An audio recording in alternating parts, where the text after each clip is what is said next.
আজকে হইলো আমার শেষ মন্ত্র। আগে একটা মন্ত্র করছিলাম আর্জেন্টিনা বিপক্ষে, আর্জেন্টিনা কিন্তু জিতে গেছে, কিন্তু ফিফা তারা পক্ষে থাকার কারণে আমি মন্ত্র কাজে লাগছে না। আর আমার উস্তাদ আসলা আর্জেন্টিনা সাপোর্টার, কথা লাগি সে বইছে না। আজকে আমার নিজ থেকে একটা মন্ত্র করতাম যাতে আর্জেন্টিনা আজকে খুব উপকার হয়ে যায়, এবার নির্বংশ হয়ে যায়। মেসি একটা গোল দিতে পারতো না, আর যদি আজকে মেসি গোল দেয় আবার আর্জেন্টিনা উই নয়, তা আমি আগামীতে আর কোনো তন্ত্রমন্ত্র জাদু করতাম না, এটাই প্রতিজ্ঞা করলাম।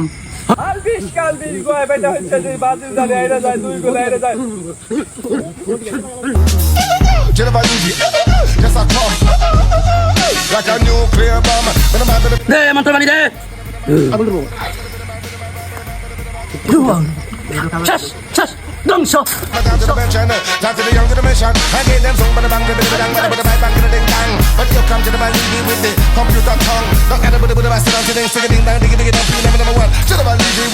Computer tongue, got to the